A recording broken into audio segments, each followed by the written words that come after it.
What's going on YouTube? Clay Bradley here, back with another video, and today I wanted to take a look at the NBA standings through the first 16, 17 games. I mean, the Sixers played 19, so first fifth of the season. And I wanted to react to the strange seedings, like the Celtics not being in the top five, and the more predicted seedings like the Raptors on top, the Hawks at the bottom. Starting out, Raptors. I mean, just generally the Raptors or Celtics would be the first seed. The Raptors. They have a record that's pretty much what everyone thought they would be. I mean, Kawhi Leonard was kind of a question mark, but generally, that's where people thought they would be seeded. The Bucks are somewhat of a surprise. Most people thought they would be a playoff spot. I think they're slightly better than what people thought they would be, but otherwise they are pretty much there are the Pacers right behind the Bucks. It's also pretty expected. I mean, obviously, through this first six teams, the team that's missing is the Celtics. People thought, and Wizards kind of, the Celtics and the Wizards, along with the Sixers, Pacers, Bucks, and Raptors, I think were generally the top six teams in the East. Pacers with Tyreek Evans, some people had at the 4 spot. Sixers adding Jimmy have probably risen some people's expectations. The Pistons are doing well with Blake Griffin so far. Magic aren't a surprise. They have a fairly big winning streak. I think it's like 3 or 4 games. I mean, the first I didn't pay attention to their record until they were like 6-8 going against the Sixers in Jimmy's debut. Terrence Ross, game winner. There's the Celtics. I mean, they don't have a terrible record for 9-8. They have a 9-8 record, but people thought at this point they're going to be at least fighting for the top seed, maybe somewhere in the top 5. Hornets being carried by Kemba Walker. He's averaging 51.5 points per game last 2 games. They could make the playoffs if Kemba Walker averages like 28 at least and continues playing like himself. The Nets have turned themselves around. They're a pretty solid squad. I think they will finish around the 10 seed towards the end of the year. They have no real star. Maybe they could be, and Karis LeVert's injured actually. They could fall. Karis LeVert is injured. 5-5 in their last 10 games. Then we have the Heat.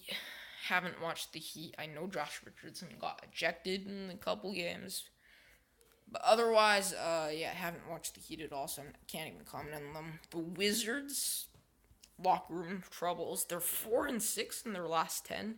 So they started 1-5, but yeah, they've been a huge disappointment, even with Dwight Howard, Jeff Green, Austin Rivers, John Wall, Bradley Beal, which sounds like, especially in the East, should be a top 5 seed, but they've been a huge disappointment. Trade rumors have started to spread, and they had a very heated practice the other day. Reports. Bulls, Knicks, Hawks, Cavaliers. The Cavaliers are actually worse than expected. J.R. Smith requested a trade. He is out of there. He's not going to play another game with the Cavs, based on what people said.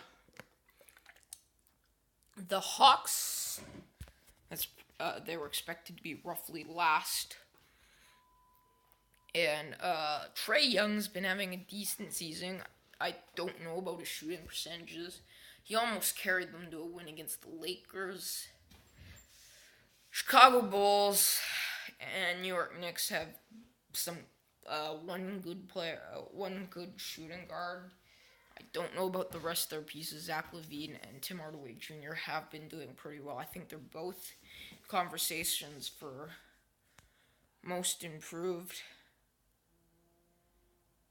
And their records 4-13-9, games back of first, and 2 and 8 are pretty much all the same. So that will round it out for the East. Now we will head to the West. Everybody expected the Trailblazers, Grizzlies, and Clippers to be number one seeds after the first 16 games. I mean, it was general consensus. Yeah, so those are the three teams leading the division. Warriors are in fourth. 3-game losing streak, lost 5 last 7, 5-5 in their last 10. The Thunder have been playing well, but they lost to the Kings. We'll get to them later. The Clippers are one of the deepest teams, though. They've got like 8 guys who could realistically start in the NBA. Haven't watched the Grizzlies. They sound pretty boring to watch. People are saying Mike Conley is going off. And the Trailblazers, I don't think will last. I mean, they were 48-34 last year, so maybe it'll last. But yeah, the Trailblazers were pretty much, most of their game is foundationed by their 2 guards, Dame Lillard and CJ McCollum. Nurkic has been contributing, but ultimately not as much. The Warriors were doing extremely well right up until they played the Clippers, so they're 12-6 now. They were like 10-1, 10-2, 4. Thunder started 0-4, won 10 of their next 11, then lost to the Kings, like I mentioned earlier, who just realized are now out of playoff spot. The Nuggets, another team that started extremely well. They've lost like 5 out of 6 as well. Just lost to the Bucks last night. Defense has improved. Jokic has improved on defense.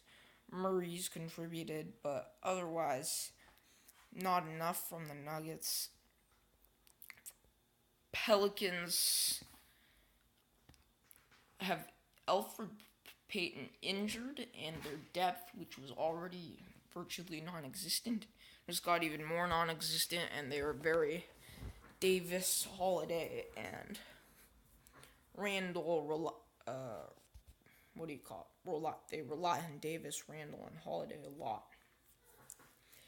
Lakers, LeBron, they started terribly as well, won 6 of their last 7, lost to the Magic. Rockets also started bad. They've won 4 of their last 5. CP3, Harden starting to come in their own. Eric Gordon. Their depth is still a problem, and they may not go far in the playoffs. Kings here, they are a pretty big surprise. I think top 3 for most improved player, De'Aaron Fox, Pascal Siakam, and Zach LaVine so far. De'Aaron Fox is having an amazing season. I don't know what he's averaging, but even when he's shooting 10% from the field, 66% from the line, like he did yesterday against Thunder, finds a way to get 13 assists, and then Buddy Hield, Marvin Bagley, Willie Cauley-Stein, Bogdan. Anyway, Bogdanovich is there to help. The Spurs, DeMar DeRozan is fitting well. They don't have like half their point guards they don't have like 3 point guards, so they're at 8-8. Don't think they will make the playoffs. I think they're gonna be like a 40-ish win team by the season's end. The Jazz were extremely overrated coming in. If teams can just lock up Donovan Mitchell, Cavs are in real trouble, because I think their second best ball handler, Jay Crowder, Ricky Rubio, Royce O'Neal, that just won't get it done. Mavericks, Luka's looking good. Dennis Smith is looking good. Timberwolves at 14th. They traded Jimmy. They're 3-1 since they traded him. Suns aren't making the playoffs for sure. So T-Wolves, Covington and Sarge, I think will fit on the team. And in turn for the Sixers, they lost 2/3, 3/4 of what they had for 2/3, like half the spacing that they had Markelle Fultz, Ben Simmons, Jimmy Butler, Wilson Chandler, and Joel Embiid just does not make for good floor spacing. They need Redick to start. Mavericks, another good team from the West. But if you look at this, 7 wins, 10 losses in 17 games for the 14th seed. That same record will get you 9th seed in the Eastern Conference. So obviously, even though the because you have to be 11-5 in the West for the first seed, 13-4 in the East. There's way more depth in the Western Conference. I was just noticing, if you think about the draft picks this year, first overall pick, DeAndre Ayton, Western Conference Suns. Second overall pick, Marvin Bagley, Western Conference Kings. Third overall pick, Luka Doncic, Western Conference Mavericks, even though he was technically a Hawk, but the Hawks traded him, don't know what they're thinking. Trae Young hasn't been terrible. Then Jaren Jackson Jr., fourth overall pick, West.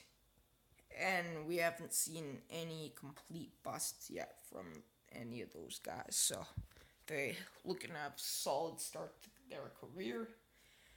And then you've got your Trae Young, Colin Sexton. Those guys are all in the East, like the 5th through 10th picks. So anyway, guys, that is my reaction to the NBA standings this far into the season. Hope you guys enjoyed it, and peace out.